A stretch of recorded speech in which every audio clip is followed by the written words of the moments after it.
Bem-vindos a mais um Jiu-Jitsu for Life, o seu podcast de jiu-jitsu, onde a gente está aqui trocando várias ideias com pessoas especiais, falando do esporte que a gente tanto ama.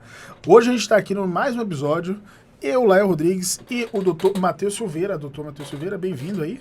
Tamo junto, mais um episódio do podcast Jiu-Jitsu for Life, é um prazer estar te recebendo. A essência do podcast é falar sobre a saúde e sobre o jiu-jitsu mudando a vida das pessoas. E você é um convidado muito importante para estar falando sobre esse assunto. O nosso convidado de hoje, ele é faixa preta de jiu-jitsu, tem um projeto social no bairro de São Rafael, em São Paulo, na divisa com Mauá, e está fazendo isso há muito tempo. E também é o meu primeiro faixa preta. Bem-vindo, senhor Anderson Lemos. Obrigado, Léo, obrigado, Matheus, pela oportunidade de poder falar de projeto social, né? Que é o que eu tenho feito aí há 8 anos. 8 anos, e essa semana é semana de celebração. É verdade, o nosso aniversário é sexta-feira. Inclusive, aí, Pô, legal. o Lael vai, né, mano? Eu estarei lá. Convidado também. Tem festa, eu estou lá. Bacana. Muito bem, agora vamos lá, vamos começar do começo. Você está no projeto social, hoje tem quantos alunos? 100 e algumas coisas?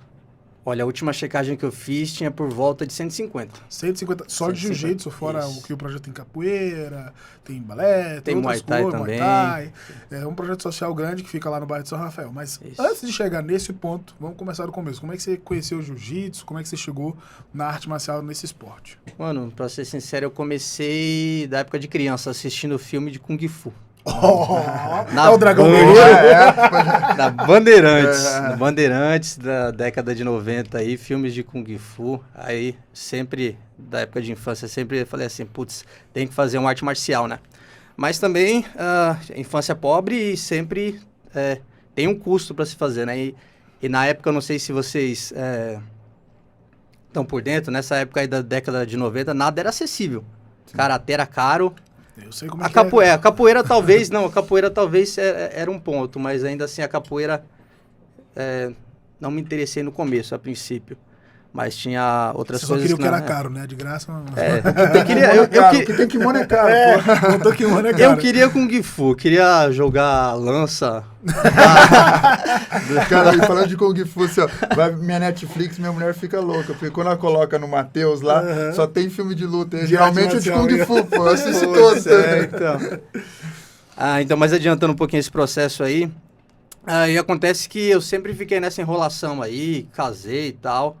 Tive a minha primeira filha, Rafaela, e depois tive um acidente de moto. Esse acidente de moto foi o que me fez, primeiramente, ir para uma academia. Depois que eu tive esse acidente, né, tive uma fratura exposta na perna, e aí eu fui para uma academia, e uma coisa levou a outra. Eu comecei a conhecer jiu-jitsu pelo UFC, quando ele começou a ser transmitido pela Rede TV, se não me engano, né?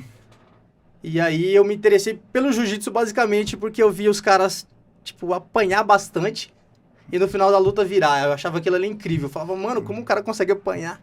Apanhar e depois no final ele ganha a luta? Não é possível isso. Eu tô esperando na hora de virar também, eu só tô apanhando até hoje. eu nem sabia que tinha essa hora. Que virava, né? Ninguém me contou. Pô, agora eu vou continuar. Agora eu tô na esperança, né? Mas aí você começou a treinar aqui em São Paulo, que você não é de São Paulo, né? Não, eu nasci em Minas, mas basicamente eu sou quase paulistano. Eu vim pra cá com 4 anos de idade. Então você começou aqui já. Lá Isso. na Zona Leste. Na Zona Leste. E o que é legal que ele falou, essa parte da fratura exposta de perna, né? Tipo, é uma fratura grave. Por ser exposta, já é uma fratura grave. E daí o que eu percebo durante minha vida, tratando a parte ortopédica, é como você lida com a lesão. Tem pessoas que sucumbem ali à lesão e tem gente que volta mais forte. E geralmente, assim, tem que ter uma alavanca. E às vezes é através do esporte, através da família, através do trabalho. Eu acho que isso daí é o que eu consigo identificar dos meus pacientes que reagem mais rápido e os que não. Então, às vezes, tem pessoas com umas fraturas muito simples que não conseguem reagir. Você vê caras amputados que depois de 2 meses o cara está trabalhando e seguindo a vida.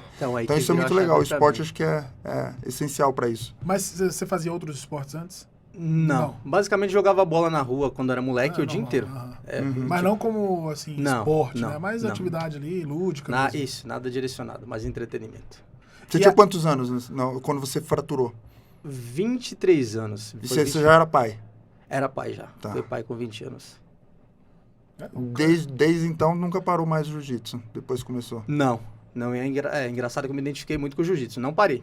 Não parei. Tanto que no meu primeiro ano de jiu-jitsu, né? Acho que eu peguei a faixa azul até cedo, assim, de certa forma. Eu peguei com, acho que 8 meses, 9 meses. E eu tinha a faculdade, eu tinha acabado de ser aprovado com a bolsa integral para me estudar na faculdade daqui da Zona Leste.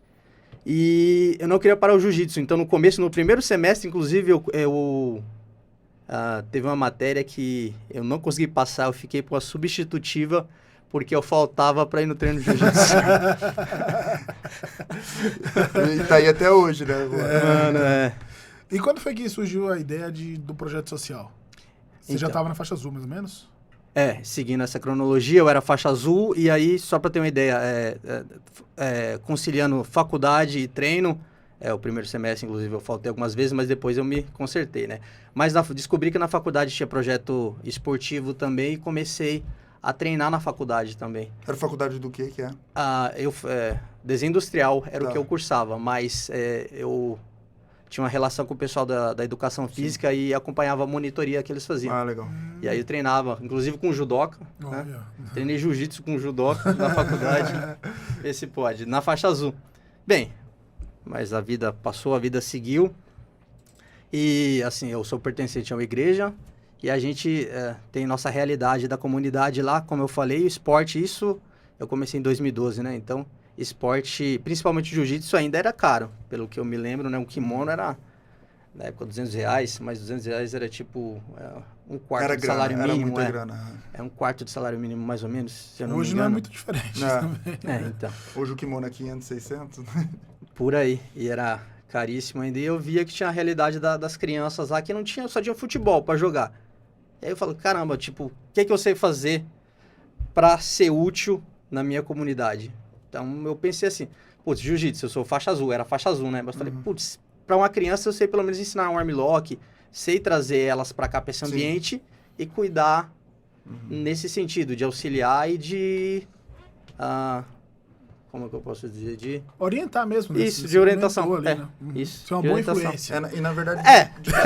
Teoricamente. Dependendo da situação, uma boa influência. É trazer essa criança, tirar um pouco e dar uma outra perspectiva. Exatamente. Assim como o jiu-jitsu te ajudou na fratura exposta, Com certeza. essas crianças, elas vivem numa fratura ali na comunidade, dependendo da sociedade que elas se enquadram ali. E eu acho que isso aí é muito importante, porque o esporte, acho que na verdade é isso, né? Aqui no Brasil é isso. É basicamente isso. É você fazer com que uma pessoa possa sonhar um pouco mais alto através de uma coisa que vai ser benéfica para ele, para a saúde, para a parte mental e como pessoa mesmo. Exatamente. Como professor, eu tenho visto isso, que é a questão de fornecer perspectivas, né? Porque, na verdade, a gente não consegue... a gente orienta dentro daquilo que o adolescente, o jovem, a criança está disposto a receber, né? Sim. E aí, também, suprir alguns papéis sociais que, às vezes, tem essa demanda da criança, do adolescente também. Sim. Questão familiar, ausência familiar, exato. No caso. Principalmente do pai, né? E você, como professor, você entra nesse lugar aí. Acho que aí o que eu tenho notado, assim, como experiência, é o que eu vejo é essa questão. Principalmente muito a falta do pai. Antes da gente continuar falando do projeto, né, desses 8 anos, a gente tem que agradecer os nossos patrocinadores.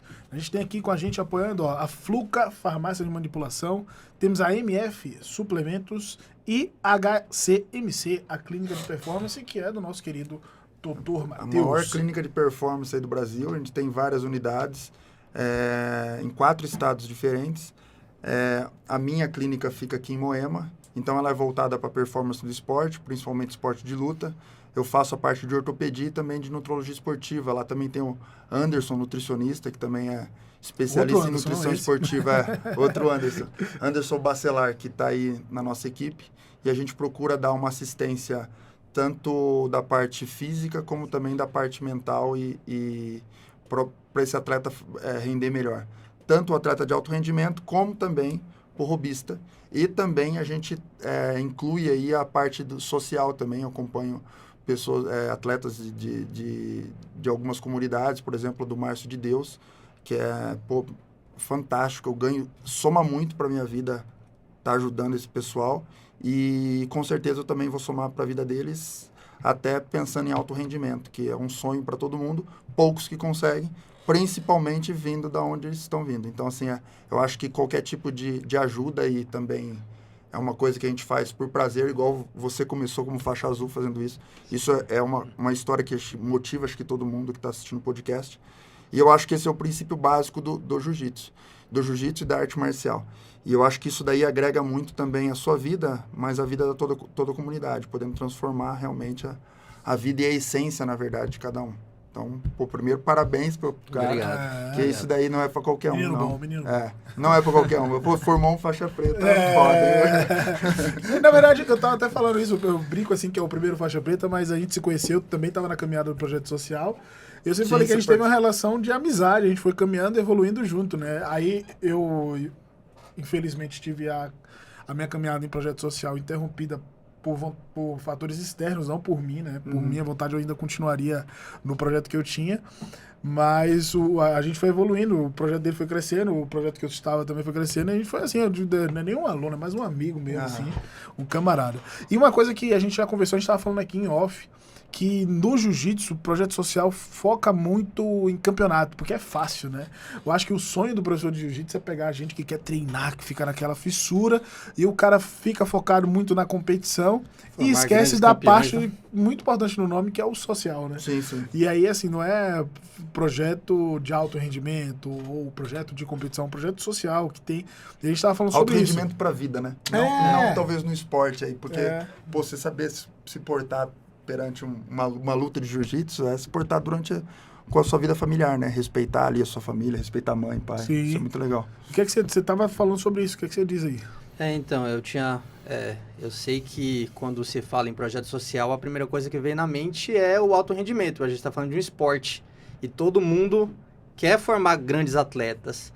Mas a gente sabe que a minoria das pessoas nasceu para ser atleta. É uma vida diferente, é uma vida muito regrada. Principalmente atleta de luta, né? E principalmente isso, considerando as lesões, né? Sim, exato. Considera a quantidade de lesão, quanto que uma pessoa precisa treinar, qual que é o investimento que ela precisa ter. E assim, a minoria vai escolher, principalmente numa realidade que é carente. Uma realidade que a pessoa não tem as melhores orientações, não tem, às vezes, uma boa estrutura familiar. E pessoas que apoiam ela também, então ela lida com muitos problemas, fora vai ter que trabalhar. Eu sempre falava para os meus alunos essa questão do jiu-jitsu, vai chegar uma hora você vai ter que trabalhar e aí você vai ter que escolher, né? Vou treinar jiu-jitsu, vou trabalhar. Tem isso também. Às vezes eu esqueço a pergunta. Não, a gente estava falando da questão da competição. Sim. E do cara social. Não só focar nisso, Sim, o cara focar no social. E o que eu vejo, assim, na maioria da realidade dos projetos sociais, inclusive o meu, a minha análise é que a principal coisa, a minha principal... Como você agrega a minha vida principal das função pessoas. lá é como eu agrego conhecimento e perspectiva, que é o que a gente estava falando lá, a relação de fornecer uma perspectiva diferente do que ela tem no ambiente que ela está inserida. Eu tenho muitos alunos que até eu acho legal que depois falaram que eu fui uma boa influência para elas escolherem educação física, por exemplo. Pois sensacional. Eu tenho 2 alunos que são formados, tenho mais outro que está se formando em educação física. Dentre esses alunos, o primeiro já se formou em educação física, está fazendo fisioterapia, está se especializando. Olha como é bom os frutos, né? Porque hoje você faz aula de personal com a menina que fez do projeto.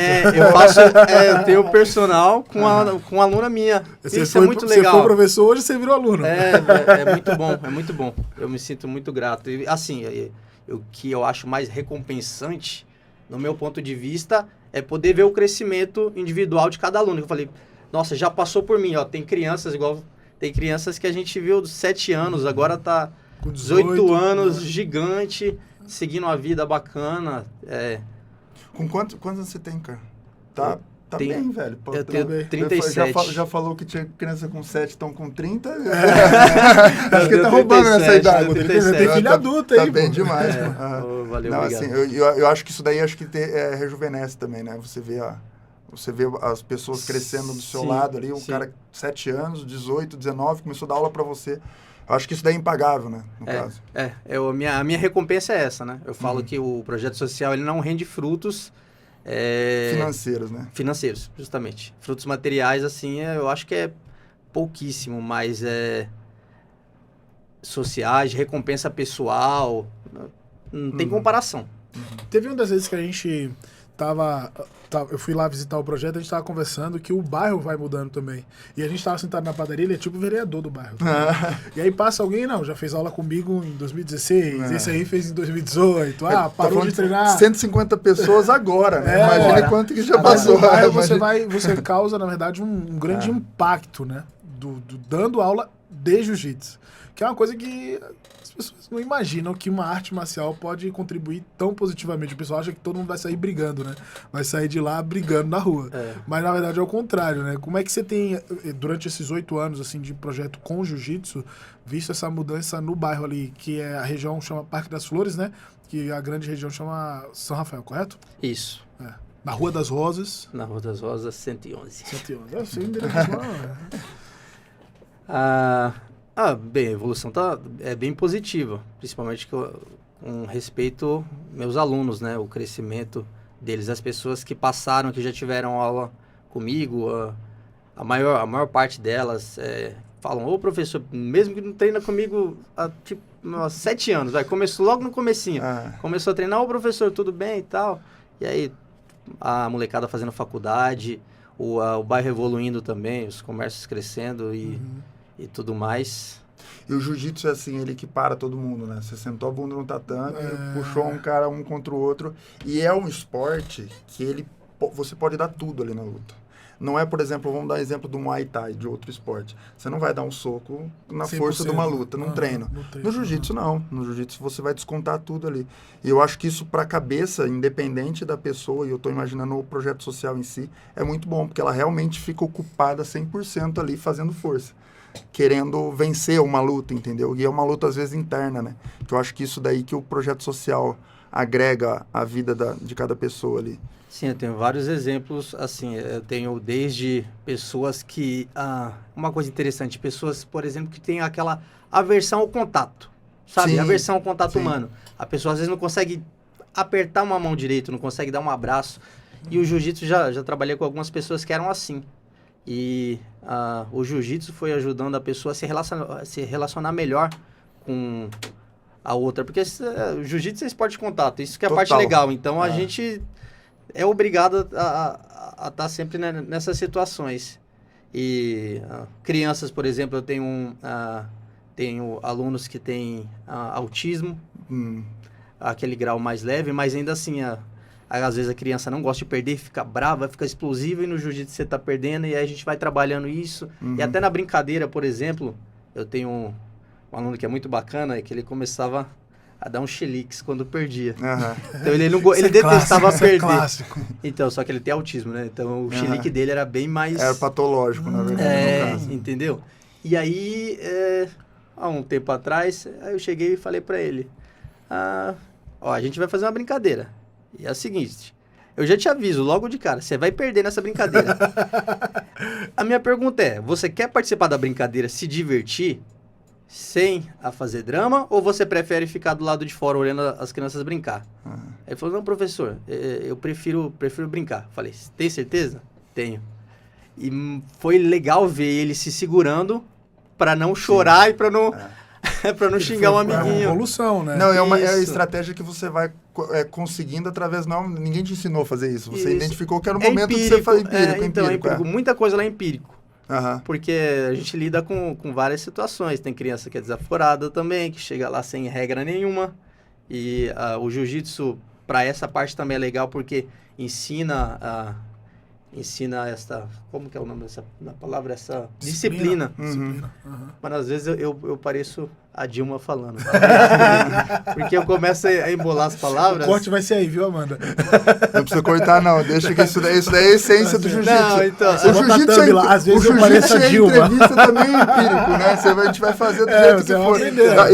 E o jiu-jitsu é empírico, do que você falou. Porque você pega uma posição, às vezes você sai de uma posição, fala, cara, como que eu saí? Eu nem sei como que eu saí. Depois você começa a pensar o que você fez. Você começa a analisar. Aí fala, pô, eu vou fazer de novo. Vou fazer. Aí, às vezes uma coisa que dá certo pra mim não vai dar certo pro Lael, social. Justamente. O biotipo, por exemplo. O meu biotipo, teoricamente, não seria bom para meia guarda, mas eu gosto de fazer meia guarda. Então, eu me adaptei àquilo. Eu também gosto de fazer meia guarda e é horrível. Eu tô com a dor no pescoço, só vivo com dor no pescoço. Completamente diferente. Exato. Né? Todo mundo olha para mim e acha que eu vou passar amassando. Eu só passo de longe. Então eu fugindo da pessoa. Né? E isso é engraçado, porque isso simula também a nossa vida, né? Como a criança identifica isso empiricamente também, que ele saiu daquele problema que estava no fundo, sendo estrangulada, e saiu e ganhou, por exemplo, ganhou aquela batalha, entre aspas, e ela transfere isso no subconsciente para a vida. Pô, tô aqui, mas eu vou sair daqui. Então, acho que... Essa parte é muito interessante, porque, assim, é um podcast de jiu-jitsu, né? Então, imagino que todo mundo esteja ouvindo, treina jiu-jitsu. Eu espero que não. Eu espero que você que esteja ouvindo treine um dia. Pode ser. Até porque a gente que é do jiu-jitsu quer que todo mundo faça jiu-jitsu. Exatamente. Eu vou no consultório, cara, eu tô atendendo a pessoa, eu vejo... Cara, você não gosta de jiu-jitsu? Que eu vou puxar pro lado, pode fazer jiu-jitsu. Testemunhas do jiu-jitsu. Eu já levei vários, viu? Já levei vários. Ouviu o evangelho do seu Hélio Grace? A Amanda vai treinar aqui, ó. Vai, certeza. Então, mas é isso, ó. Tem muitas situações. Eu sou leve. Quando eu tô gordo, quando eu tô muito forte, muito maromba, eu tô com 70 quilos. O quê? Não, com 70. Agora que eu tô malhando, eu tô mostrando. Eu tô com 70,5. O personal, faz a propaganda dela? A Fernandinha. Fernanda Souza, personal. Bem, me perdi. Quando você tá bem... Sim. Então imagina eu treinando com os caras que... Eu sempre treinei com um cara mais pesado, desde a faixa branca. A faixa branca, eu acho que existem poucos homens que têm a minha faixa de peso, né? Minoria. Então a maioria é muito pesada. Então eu sempre treinei com os caras pesados. E aí, mano, ficar tomando pressão. E eu gosto de fazer meia guarda ainda. Você ficar tomando aquela pressão... Às vezes você quer desistir, às vezes você quer bater, às vezes você quer bater na pressão, no gás. Aí você olha, aí tem um cidadão que tá amassando a sua cara, pressionando você contra o tatame, e você não sabe se vira o nariz para um lado para tentar respirar, se você, sei lá, se você chora, faz uma oração. Aí chega lá, o mestre tá te orando, vai bater na pressão não. Então, e assim, isso na parte do jiu-jitsu, acho que foi uma das coisas que mais me chamou a atenção, porque eu aprendi a ser resiliente. Porque tem muita coisa que às vezes a gente quer desistir porque é ruim, porque a gente está numa situação difícil. E aí a gente lembra também dessa parte que a gente aprende no tatame aí, que a gente vive no tatame ao longo dos dias, e a gente aprende a respirar um pouco mais, esperar um pouco mais e suportando. Você falou isso aí e a gente comenta sempre do aluno, que o aluno vai evoluir, que ele aprende, mas o professor, principalmente o professor de projeto social, porque quando você abre uma academia, por exemplo, a gente estava entrevistando o Scooby aqui, em 1 ano e meio a academia tem 300 alunos, sucesso, dinheiro tá entrando, todo mundo fica feliz. Quem não vai ficar feliz com 300 alunos, né? Ainda mais num bairro, com uma academia legal, com sucesso, enfim. E aí o professor de projeto social que não tem o recurso financeiro como meta, né? Tem muitos momentos que ele precisa ser resiliente mesmo, né? Não tem... Pô, você já deu aula sem tatame, entendeu? Sem kimono. Já.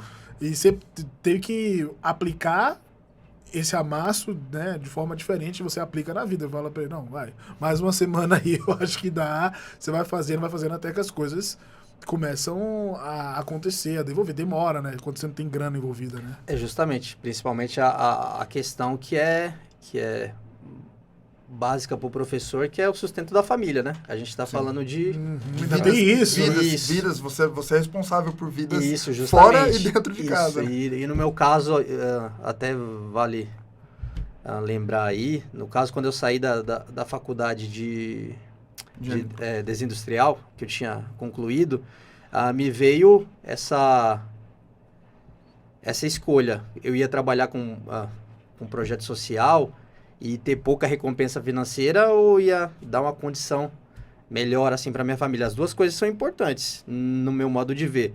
Só que no projeto social eu sentia a recompensa, uma recompensa de vida no caso. Então por isso que eu fui para o projeto social, mas eu poderia estar ganhando mais dinheiro em algo que eu não estaria tão satisfeito quanto.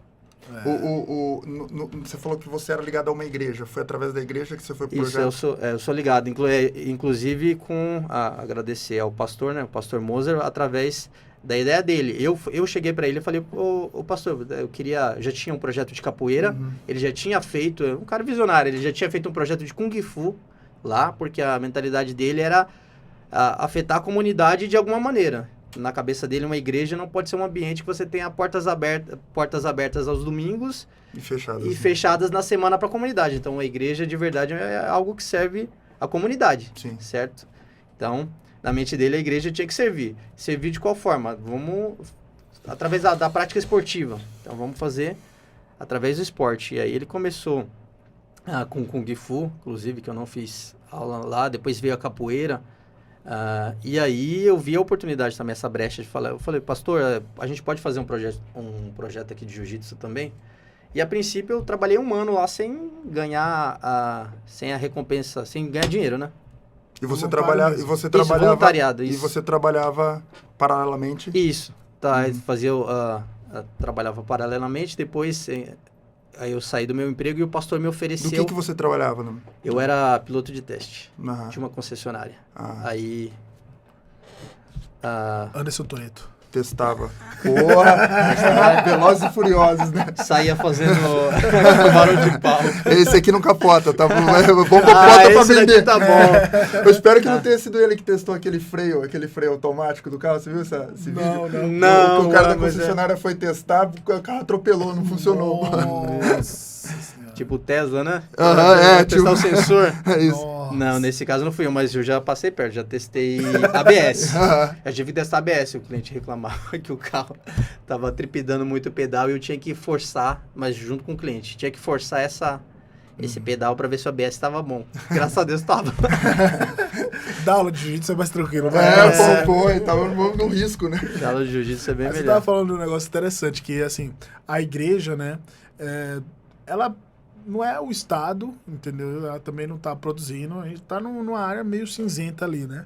E no Brasil, a igreja ela tem um papel no subúrbio, né? Na favela. Principalmente evangélica. Grande. A igreja evangélica. Tem um papel de ajuda no desenvolvimento, enfim. E muita gente tem preconceito com a igreja, né?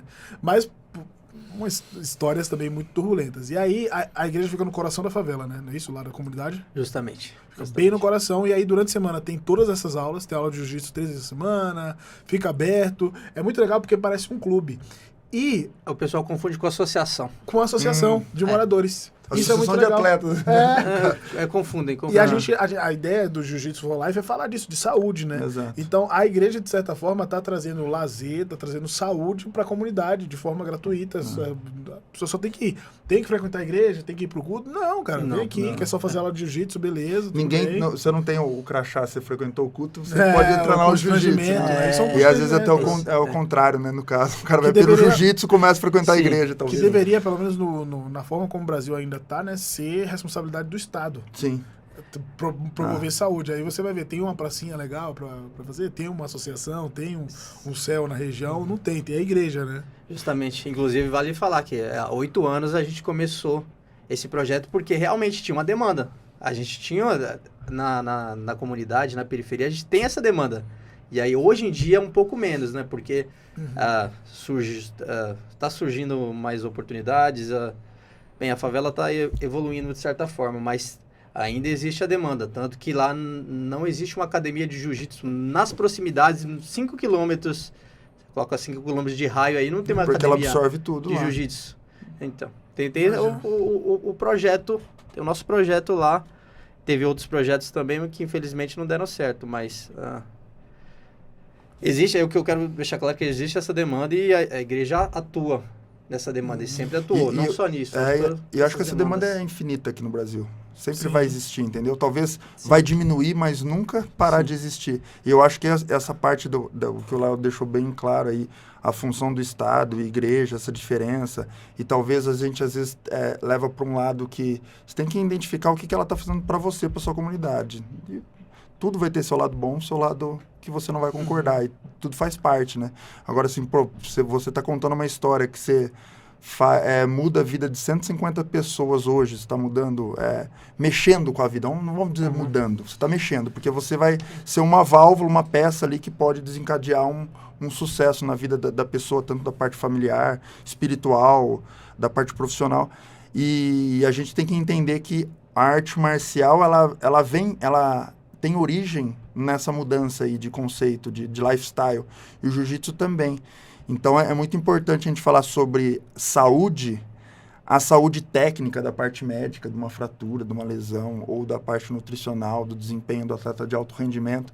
A gente pode falar por horas, mas a essência, o coração, igual foi o professor da aula, né, num projeto social, que ele podia ter escolhido a profissão dele, e ele, nesse momento, escolheu mudar a vida de várias pessoas. Isso eu acho que é muito mais importante em relação à saúde do que o resto, vamos dizer assim. Entendeu? Se for colocar numa balança, não existe peso entre essas duas coisas. Acho que o peso que você exerce na sua comunidade, ele é muito maior que qualquer médico na vida de um atleta de alto rendimento, sim, passando uma medicação, uma suplementação. Não existe isso, entendeu? Então, eu acho que isso daí, no Brasil, ele tinha que ser considerado... Porque, assim, nos Estados Unidos, eu estava dando exemplo do Scooby, tem a high school. A escola faz esse papel, muitas das vezes, entendeu? O cara, sim, começa a destacar no esporte, ele já vai para uma escola, uma universidade. No Brasil, ele vai para onde? Né? Ele não ganha nada. A gente já conversou sobre isso. Ele não tem apoio nenhum. Infelizmente, né? Aqui é... Mas uma coisa legal, tipo, você tá falando do high school lá nos Estados Unidos, mas aqui, os garotos que despertaram um gosto maior por competição e tal, você encaminhou para academias que cuidassem, né? Ó, ajuda na evolução do garoto aí, porque ele toca o seu caminho, né? Você tem exemplo lá, assim, né? A gente tem o Lucas, né? O Lucas, que hoje ele é atleta profissional, basicamente vive para as competições, né? E veio lá, era pequeno. Eu né? já vou cortar aqui, o Lucas está convidado a passar na clínica em Moema, por minha parte, aí a gente vai fazer esse link, você também, professor. Eu acho que, como eu cheguei no Márcio de Deus, eu cheguei assim, falei, cara, como que eu posso ajudar esse cara a tocar mais o pessoal da comunidade dele? Eu tenho que ajudar a saúde dele. Então, eu vou falar com ele que eu vou... Não fui por... vou ajudar um atleta seu, não. Vou ajudar o professor, que eu acho que ele que é o instrumento ali de mudança para todo mundo. E vai ser o exemplo, né? De estar levando a saúde num patamar mais eficiente para os atletas. Então, tá meu convite aqui na HCMC em Moema aqui, tá? A minha clínica, então, tanto a parte de ortopedia, como nutricionista, como... Qualquer fratura exposta. Personal. Fratura exposta, você não precisa levar ela, não. Tem cegado. Tem a mala, tem até a chapa aqui ainda, de titânio ainda. Tem os parafusinhos que eu sempre gosto de ficar. Atrapalhou muito tempo, né, pra treinar, né? Então, na verdade, atrapalhar não atrapalhou. É assim, ela atrapalha no seguinte sentido, eu sinto dor.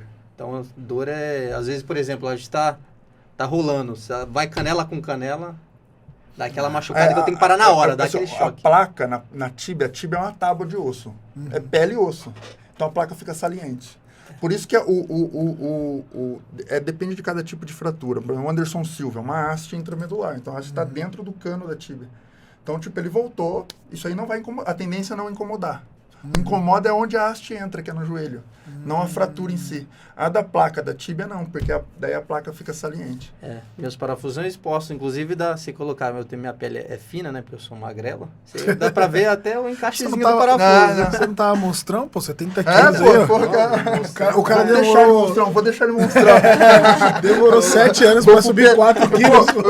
E o negócio interessante do jiu-jitsu é o seguinte, cara, eu fico pensando assim, quando eu vejo um baixinho começando, ou às vezes o cara até mais velho, mas é pequeno, começando o jiu-jitsu, eu falo, cara, esse cara é o que gosta, velho. Esse é o que gosta, porque quando o cara é maior, já faz musculação e começa, ele da faixa dele, ele vai se dar muito bem. Mas eu vejo aquele pequenininho ali e falo, esse gosta, velho, esse gosta. Esse daí é obrigado, né, a gostar, senão... Não, ele tem que gostar, né? A gente começou a falar de lesão.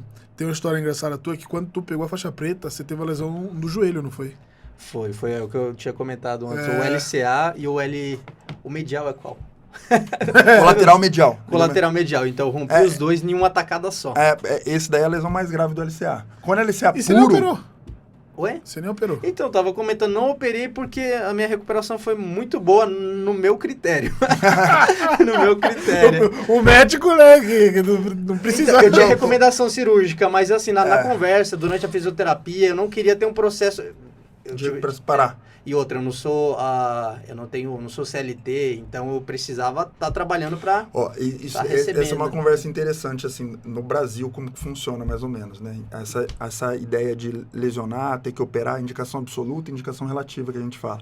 Se a gente for entrar no assunto técnico, é uma indicação absoluta de cirurgia para um cara que pratica exercício físico de certo ponto de rendimento alto.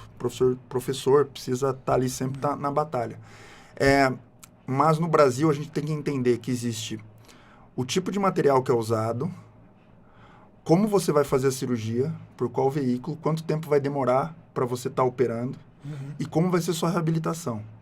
Então, quando você pega um livro, ele é baseado na Suíça. Nossa. É baseado no americano. É quase a mesma coisa lá do Parque das Flores. Ele é baseado no americano. Tem os Alpes do então, Parque das Flores. Essa sensibilidade que a gente às vezes tem que ter, ela é importante para a gente definir um tratamento. Isso eu falo em qualquer tipo de lesão, mesmo quando não é atleta. Então, a gente tem que identificar realmente todos os critérios que se encaixam para o cara fazer a cirurgia. Igual a gente estava falando do futebol antigamente, do tempo do Pelé, naquele outro podcast que a gente falou, o cara via a bola... Cara, muito atleta de futebol não operava cruzado. O cara tinha uma coxa. O posterior é antagonista do LCA. Então, a musculatura posterior, se ela estiver fortalecida, ela não vai suprir, mas ela vai ajudar você não sentir tanto sintoma do falseio do LCA. Então, esse cara não operava e continuava agindo profissionalmente. Você muda o seu rendimento, tá? Vamos deixar bem claro que o seu rendimento não é a mesma coisa com o joelho completo, vamos dizer assim. Mas você se adapta. Então, por exemplo, eu vou falar assim, você tinha que ter operado, cara. Não sei da sua vida, cara. Não sei o que você tinha que fazer na época. Não sei como que você tinha que lidar com isso. Não sei se você podia parar ou não. Então, é muito difícil, assim. O médico, eu acho que hoje em dia, principalmente do esporte, a gente tem que também estar julgando todo esse contexto. Caso a caso. É caso a caso. É diferente, por exemplo, atleta de alto rendimento. Vamos pegar lá o Scooby, que a gente já... esse cara... A gente vai ter que dar uma assessoria para ele operar e voltar mais rápido, porque ele é um atleta que vai precisar daquilo. Eventualmente. Né? Ele tem que estar no alto. Então, uma lesão dessa atrapalha. Aí tem uns viés pequenos. Por exemplo, no LCA, você faz uma cirurgia que você pega um outro tendão, chama o tendão da pata de ganso, que é um posterior aqui, ó. São os isquiotibiais. Esse tendão, você perde a força de flexão final do joelho, que para o jiu-jitsu é muito importante no ajuste final do golpe. Se você pega um médico que não é da área do jiu-jitsu, ele não vai levar isso em consideração. Eu ia fazer essa cirurgia. E depois... Triângulo nunca mais. Então. Eu tenho 3 cirurgias de LCA. 2 foram com isquiotibial, mas eu não fazia jiu-jitsu na época. E hoje eu sinto falta dessa força de apreensão final. Você pode compensar ela, né? Porque você identificou. Mas isso é importante a gente estar falando, porque a gente às vezes julga. Por que você não operou? Cara, por que eu não operei? E você tinha acabado de pegar a preta, não foi?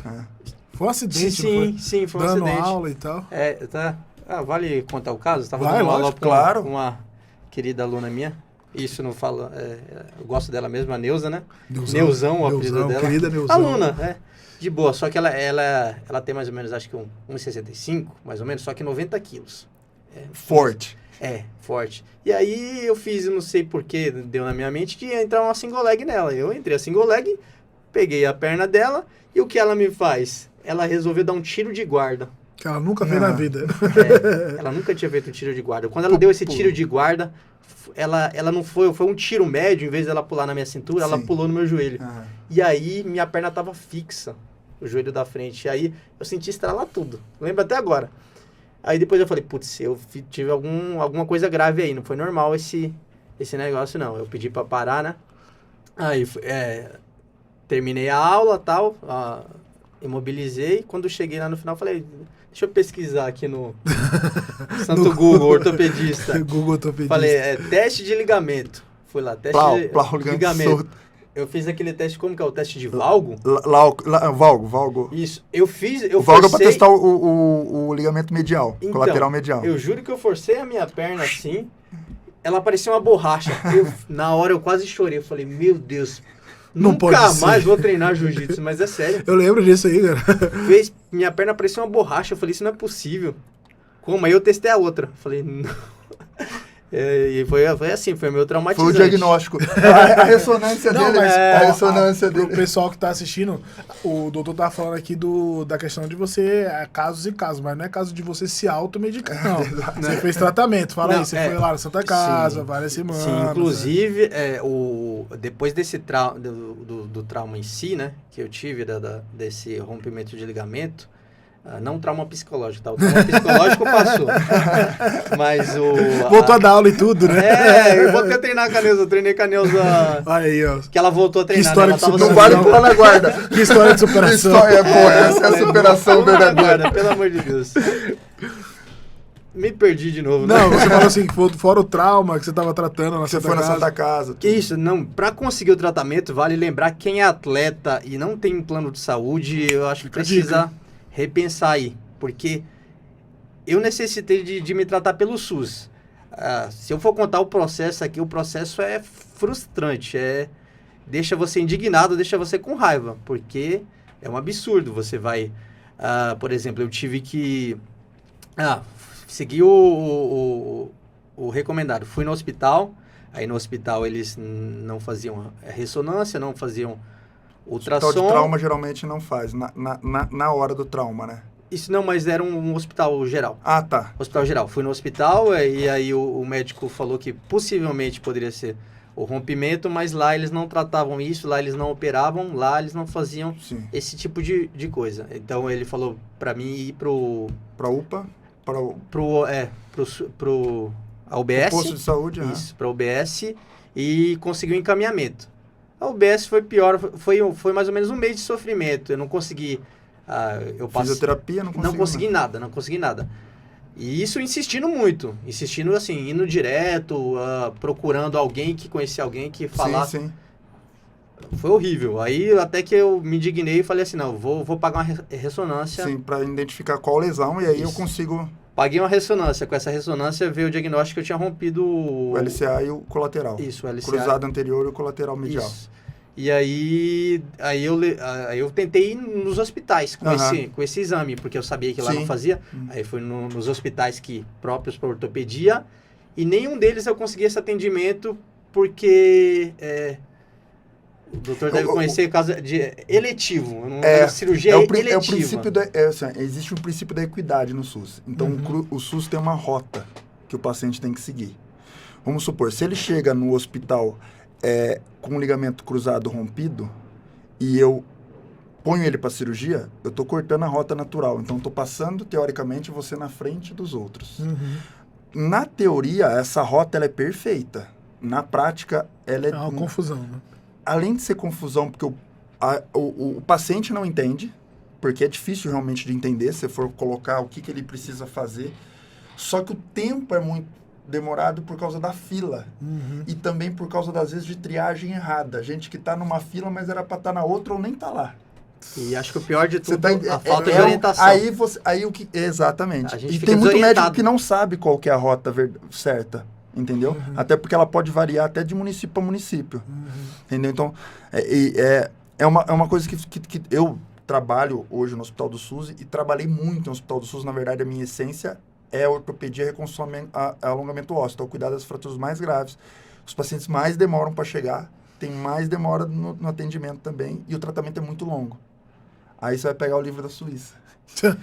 Vai estudar, vai orientar. O cara chega, vai pegar o livro americano, que o cara chega, faz a ressonância no local, já passa com a equipe especialista em ortopedia do joelho. Depois da cirurgia, não vai mais com o ortopedista, vai com o médico do esporte, que vai fazer a reabilitação funcional. Muitos dos casos, por exemplo, eu coloco gaiola, Lizarov, sabe aquelas gaiolas que você vê na rua o cara andando? Cara, nos Estados Unidos, o cara fica internado fazendo fisioterapia. No Brasil, o cara sai do hospital, ele consegue fisioterapia depois de 1 mês, 2 meses. Qual que o resultado vai ser melhor? Aí você vai lá, ler a enquete do livro lá, fala, ligamento cruzado, recupera em tanto tempo, você volta à atividade para quem? Depende. Então, assim, é um buraco mais embaixo aí. E você vê o que você passou por tudo, né? E você terminou fazendo onde o tratamento? Então, aí, na continuação da história, eu fui orientado... Marcaram para mim uma consulta em um hospital chamado, acho que é o Hospital Hora, Hospital Dia, se não me engano. E eu passei com o ortopedista, que era muito bacana. Eu mostrei para ela a minha ressonância, depois de ter passado com vários ortopedistas e não recebido... Assim, ninguém tinha me orientado a respeito do que fazer. Mas essa ortopedista falou assim, ó, se você ficar na fila do SUS, você vai ficar uns 10 anos na fila, eu sei que você precisa, você é professor... Então, eu conheço alguém que trabalha na Santa Casa de Misericórdia. Ela faz parte do... eu não sei o nome do setor, mas ele lida com medicina esportiva. Aí lá da Santa Casa. Ela me encaminhou através dessa menina. Aí falou, leva tudo que você tem que comprova que você é atleta, tal, que você é esportista e leva pra ela que ela vai te encaminhar. Isso foi durante 2020? A minha lesão foi em 2019. Eu acho que foi antes da pandemia. Um pouquinho antes. Então isso foi antes da pandemia. Tanto que minha cirurgia estava marcada para ano passado. Eu rompi meu ligamento em 2019 também. O último. Você pegou a preta em dezembro de 2019. Foi assim que você pegou, né? Tá em dezembro de 2019. Então foi... Foi de preta que eu rompi? Foi, pô. Será? Eu lembro que foi tipo a primeira semana de faixa preta. Não foi de marrom. De marrom? Foi de marrom. Porque eu tinha competido o brasileiro e eu competi a segunda etapa do Paulista na semana da... Cara, minha ruptura foi na marrom e eu tava no meu auge físico. Eu falei, cara, tava muito bem. Foi quando deu ruim. Só que eu botei na minha cabeça que eu ia voltar melhor. Então hoje meu joelho esquerdo, ele é... o meu joelho direito, que foi antigo, eu tenho um déficit porque foi muito tempo atrás. Mas o joelho esquerdo... tá mais forte do que era antes. E daí você vê a diferença. Eu tinha convênio. Em 3 meses. 3 meses eu tava recuperei rápido. Mas daí mostra um caso desse, daí você bota na balança, operar ou não operar, o que eu preciso fazer, preciso parar. A gente tem que colocar. E o atleta de alto rendimento, por isso que eu vejo no Brasil muito atleta de alto rendimento morrendo no meio do caminho. Não só pela falta de oportunidade, mas também por lesão, né? Sim, pô, que mais o cara não conseguir tratar, cara. Justamente. Desanima, né? E lesão pequena que vai aumentando. Lesão pequena, levando, né? Não, a gente tá falando de lesão grave, assim, tipo cirúrgica, mas já era. Mas lesão pequena tem... Deu uma cara aqui, foi mal, mano. Estourou aí no teu ouvido, foi mal. Deu um burro no microfone. Não. Mas não quebrou, viu? Não quebrou. Mas é isso. Cara, então, legal, assim, a forma como você lidou com a recuperação e tal, né? Passou tudo, já tem mais de 3 anos agora, quase 4 anos. Eu tô novo de novo, hein? Tô voando. Tá. Não, e ele começou a andar de skate agora. De skate não, patins. Cara, depois de velho, inventou a moda que então, o cara... Pra ver que o meu joelho tá bom, né? Tá bom mesmo. Tá bom, tá? Não em compensação... um baita do exercício de propriocepção, né? Em compensação, os punhos. Os dedinhos tudo torto. Dor, pescoço. Eu falei de fazer meia guarda, né? É um negócio que eu tenho que parar com isso. Eu tenho que esquecer de meia guarda, porque o meu pescoço também tô precisando. Tem cirurgia, recomendação pra cervical? Pô, mexer em cervical é embaçado, cara. O cara não quis operar o joelho, quer operar cervical. Cara, isso é... É que o jiu-jitsu, a gente... Pô, estamos falando de você que teve a lesão do cruzado, não é pra assustar ninguém, não. Mas vai ter ocasiões ali durante a sua vida de atleta ou de robista que você vai apresentar lesão. Isso é meio que inevitável. Isso em qualquer esporte. Aí a gente tem que sempre botar na balança o benefício que o esporte te traz e as lesões que você pode apresentar durante... E você tentar minimizar isso. Como que você minimiza? Fazendo uma preparação física, fazendo um acompanhamento nutricional, descansando bem. O que a gente tem que avaliar, porque isso é individual. Né? Por exemplo, a sua vida é uma, a vida dele é outra, a minha é outra. Então, qual que é a nossa rotina? Como que eu vou encaixar isso? Eu acho que a parte médica na parte médica, principalmente na medicina do esporte, está evoluindo muito nisso, porque tem que ser uma visão global. Não posso identificar você como aquele livro, aquela receita de bolo que eu tenho que seguir. Tem que identificar você como um todo. Por isso que uma equipe multidisciplinar e um atleta de alto rendimento precisa disso. E daí o que eu plano é a gente tentar levar isso também para outras demandas, né? Por exemplo, o pessoal da parte social mesmo.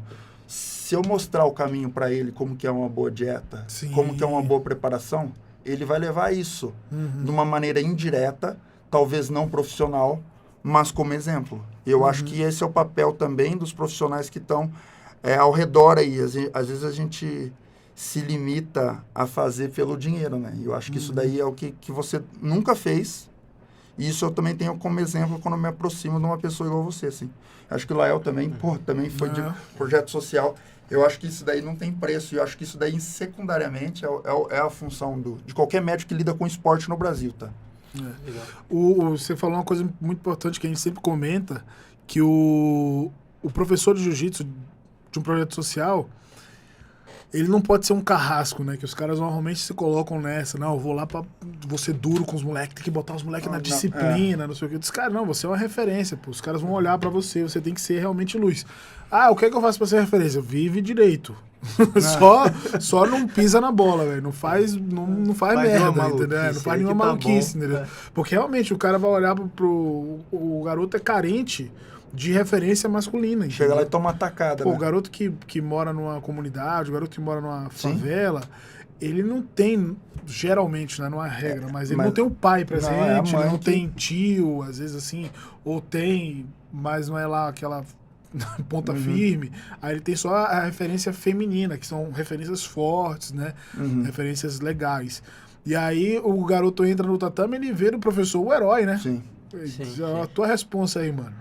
Você de professor aí, ó. Minha responsabilidade é só não fazer maluquice. Só não de preferência, né? Falar nenhuma besteira pros moleques e deixar os moleques seguir uma... Porque tem um peso muito grande, né? Sim. Mas eu acho que na vida nossa, transportando, um filho é diferente do outro. Né? Pô, eu tenho 2 filhos, pra você ver, um filho diferente, o tratamento tem que ser diferente. Então, acho que a experiência que você como professor tem e vai adquirindo com o tempo, identificar aquele que você precisa puxar a orelha e aquele que você precisa passar a mão. Que faz parte, mas é porque você vai conversar não todos você puxar a orelha. Sim. Não, você vai... Tem gente que não se movimenta ou assim. só puxar a orelha, porque você puxa a orelha, mas você também elogia. Exatamente. O cara quer dar aula pra molecada de projeto, que é difícil, que não tem figura... masculina, que não tem, sei lá, uma hierarquia dentro de casa, ou respeito a algum tipo de hierarquia. O cara é revoltado com o sistema, revoltado com... Aí o cara quer chegar lá e só bater de frente com o moleque. Né? Às vezes o cara só precisa você sentar lá e trocar uma ideia, sabe? Fazer um treininho e ficar de resenha. Qual é o problema nisso? E o que eu percebo também da parte quando o projeto é ligado a alguma igreja, tem esse viés por trás, que ele é um viés de abraçar a pessoa. E daí se torna um teoricamente, projeto... né? Tem assim a gente espera, né? Sim. Mas aí existe essa base, né? Essa base mais forte aí, dependendo do... E depende muito do professor, como você mesmo falou. Sim. Sabe uma coisa que eu ia te perguntar? A gente tá falando aqui, o Jiu-Jitsu for Life, né? Se você fosse tirar, você já falou um pouquinho de resiliência, mas um aprendizado do Jiu-Jitsu pra tua vida que as pessoas que estão assistindo, praticantes ou não, eles possam colocar em prática também. O que é que você falaria assim, sabe? Tipo, Jiu-Jitsu pra vida da pessoa. O que é que você leva? Tem bastante coisa. Vou falar que Jiu-Jitsu é parte da minha vida, né? Mas vamos lá. A questão da disciplina, a questão que eu penso, assim, acho que é mais direcionada para a geração de hoje, né? Eu trabalho com muitos adolescentes e crianças, então a geração de hoje tá com uma visão da relação de motivação. Eu não sei aonde que eles aprenderam que precisa estar motivado para alguma coisa na vida. Isso. Você precisa estar motivado para você fazer algo. E no meu caso, na minha caminhada do jiu-jitsu, eu tive várias oportunidades de me desmotivar com o jiu-jitsu. Certo? Várias coisas que falam assim, putz, por que eu tô fazendo isso? Entendeu? Então, são mais coisas que não me motivariam a continuar. E eu vejo, às vezes, as crianças entrarem no projeto, gostarem, mas chegarem, tô com preguiça. Prefiro ficar no telefone brincando porque é mais cômodo. E eu acho que, inclusive, é o que eu levo para meus alunos. Não dependa de motivação para você viver, porque uma vida que depende de motivação é uma vida cheia de complicações. A gente não consegue desenvolver nada concreto, nenhum fruto que vale a pena falar quando a gente depende de tudo exclusivamente da motivação. De você estar feliz para fazer aquilo agora. Tem dia que vai ser triste, a caminhada da vida a gente sabe que é altos e baixos e a gente tem que lidar com isso e perseverar dentro disso. Muito bom. Eu acho que isso daí transmite para a vida de todos, né? O ponto A, o ponto B. isso aqui não é uma linha reta, é uma linha assim. O nosso papel, o papel do professor, o papel do médico é quando você está no down, você empurrar a pessoa. Mas a pessoa tem que querer ser empurrada. Se ela não quiser, não vai, você vai fazer mil esforços. Tem que ter essa autorresponsabilidade. E colocar isso também, embutir para a pessoa. Você não está ali para fazer o trabalho dela, você está ali para ajudar. Essa é a base. Justamente. Todo professor é um orientador, como a gente conversou no início, mas tudo depende de cada um, de que cada um quer para sua vida. E isso, infelizmente, a gente influencia da melhor forma possível que a gente consegue, mas depende exclusivamente da pessoa também. Muito bem. E comemorando aí 8 anos de projeto, né? Projeto lá no Parque das Flores, Cross Jiu-Jitsu, né? Cross Jiu-Jitsu. E quais são os planos agora do projeto? Assim, quais são as metas? O que é que você está pensando para frente? Inclusive tem novidades que eu não te contei aí, mas Vamos lá, em primeira mão. Recebi uma proposta de outra igreja para trabalhar também em outra comunidade lá perto também. Olha lá isso, perto expansão. assim, acho que uns 10 quilômetros para vocês é perto. 10 aqui em São Paulo é perto. Cara.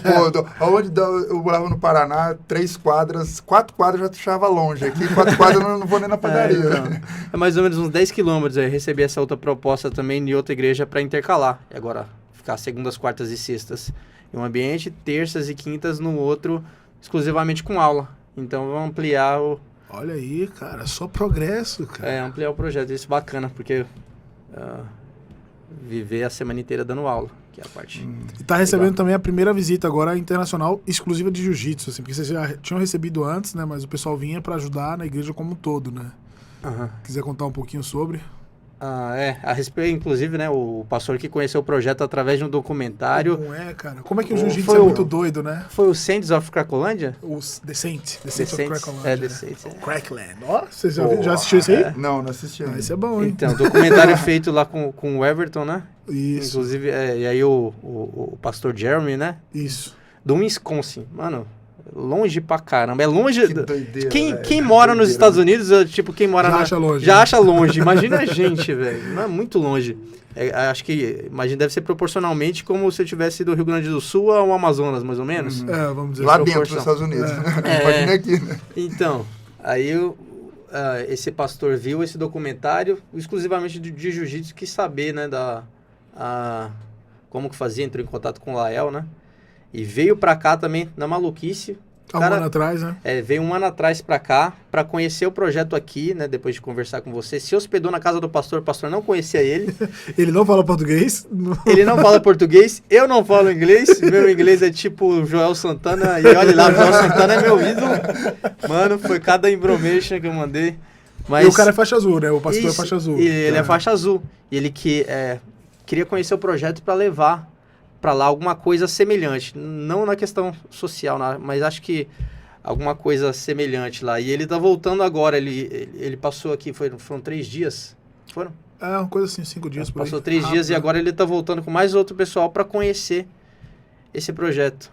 E são oportunidades que, sei lá, são construídas aí, não sei. Por Deus, né? Por Deus, o universo jogou não. Sabe por quê? É porque a minha lua, ela tá em Sagitário agora. Tem essa conjunção. A lua acabou de entrar em Sagitário. A gente precisa entender que isso, existem essas conjunções. E o sol tá em Ares, aí tá favorecendo. Isso, favorece esse tipo de viagem do Wisconsin ao Brasil. E em breve você vai lá também, né? Se Deus quiser, depende do meu visto, né? Eu tenho um pé atrás em relação ao visto, porque eu não sei se eles vão com a minha cara. Essa cara. O visto é uma incógnita, né? Então. E aí, inclusive, eu vou fazer minha primeira viagem de avião para o Rio de Janeiro. Graças ao Jeremy. Jiu-jitsu. Cara, o cara é faixa azul. Você vê como o jiu-jitsu é estranho, cara. Estranho, não. É estranho mesmo, é esquisito. Velho. Porque assim, quando você coloca a primeira vez o kimono, você fala, caramba, velho, por que eu não fiz esse negócio antes? E daí, tipo, um faixa azul, cara, o cara começou a ver um monte de coisa. O cara já vai viajar pra estar agregando a comunidade dele, porque ele quer colocar o jiu-jitsu lá, velho. Sim, exatamente. É muito doido, isso é muito louco. É legal, aproxima, né? Também, né? É que eu falei, o jiu-jitsu aproxima tanto porque, por exemplo, hoje estou aqui, né? Doutor, ortopedista, especialista em lesões e falamos sobre lesões também. Algo interessante, o jiu-jitsu constrói pontes muito bacanas. É verdade. Então são planos muito bons aí para o ano de 2023. E se o pessoal quiser conhecer lá, visitar o projeto, te acompanhar, como é que o pessoal faz? Então, o projeto fica... Se quiser sair de um Wisconsin ou, sei lá, da Sim, China, se você estivesse comprando visitar, isso, é bem recebido. Os tá? astros, eu tô Nem anotando aqui, português. ó. Então, os astros estão entrando em conjunção aí para viagens... O Santana, ele resolve tudo. Para viagens da China para cá. E meu mandarim vai estar evoluindo aí durante esse tempo. How? Então, Rua das Rosas 111, no Parque das Flores. Parque das Flores fica na divisa a São Paulo-Mauá, exatamente na divisa, certo? 500 metros está em Mauá. Quem quiser conhecer é bem-vindo. Segundas e sextas, se for no treino noturno, né? Treino adultos, às 19 e às 20. Se for treino infantil e juvenil, nós temos às 10 da manhã, segundas, quartas e sextas, às 14 e às 16. Toda segunda, quarta e sexta. Então, e todo mundo é convidado. Também, ele vai contar mais pra frente. Todo mundo está convidado, todas as equipes lá são bem-vindas. Eu nunca tive problema em relação com equipe nenhuma. Então, todo mundo que chega lá é bem-vindo e bem tratado. Agora tem tatame, todo mundo tem kimono. Isso. Quem quiser fazer doação de kimono sempre tá precisando. É verdade, principalmente calças, né? Porque as calças rasgam. Rasgam rápido. Rasgam rápido. A gente tá precisando de calça A1 e A2, né? Então, que é o tamanho dos adolescentes. Quem quiser seguir minha rede social aí é o Instagram, de Anderson, _ BJJ. Sigam. Vários tombos de patins. Isso, jiu-jitsu, patins, é tudo lá. Pensamentos filosóficos com a Dilma. Dicas motivacionais. Isso, dicas motivacionais. Desmotivacionais. E é isso aí. Então, mas aí, o pessoal, ficou todas as redes sociais do Anderson, _ BJJ, o endereço para você visitar o projeto. Lembrando que causa social é responsabilidade de todos nós, você tem que fazer parte também. Tem eu tava esquecendo, né? Cross Jiu-Jitsu. No Instagram. No Instagram também, Cross Jiu-Jitsu. Cross Jiu-Jitsu. Cross de cruz, né? Cross Jiu-Jitsu. E causa social é uma responsabilidade de todos nós. Então, se você está assistindo isso, quer se envolver, quer apostar em projetos, às vezes você não pode estar lá dando aula, mas seu braço pode chegar através de uma doação. Aí você vai saber como você pode participar mais, seja com kimono usado, seja com a sua presença física uma vez no mês, enfim. Sempre dá para participar e lembre que o jiu-jitsu pode fazer muito por muita gente. Doutor, quiser dar umas considerações finais? Primeiro é um prazer estar te recebendo aqui. Eu acho que é o intuito quando eu tive a ideia de criar o podcast. Fica muito fácil eu falar, vou chamar o Scooby, vou chamar o Cavaca, que vai aparecer muitos campeões mundiais que vão dar aulas aqui sobre jiu-jitsu, como é a carreira, mas a parte do projeto social, igual o Léo falou, acho que é um dever de todos. É uma forma da gente também estar agregando ao seu projeto alguma visibilidade, com isso também conquistar pessoas que podem agregar ao seu projeto. Fica aqui meu convite para você, o seu aluno que está competindo, passar na clínica como cortesia. Vai ser muito bem recebido e vai ser um prazer acompanhar a saúde de vocês. E essa é uma das maneiras que eu posso agregar também ao projeto Seu Social. O Lael fez essa ponte, para mim é sensacional. E é uma coisa que como eu falei já nesse podcast, é uma coisa que é do coração mesmo. Então, quando a gente está fazendo uma coisa que é do coração, igual você fez durante sua vida toda, de certo ponto vai agregar em todas as áreas, familiar, financeira. Então isso vai chegar com o tempo, porque eu acredito muito nessa parte do retorno. E quando você está perto aí de Deus, como você tá seguindo aí, eu acho que é a maneira mais correta das coisas acontecer. Por isso que vem gente lá já vai vir gente de Marte, né?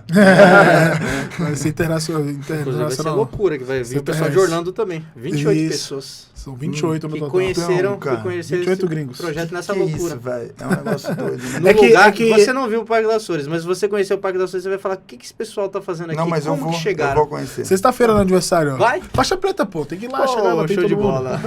E agora... Essa sexta eu vou pra Curitiba. Mas eu vou lá, pode botar. Demorou. Vou passar uma posição de meia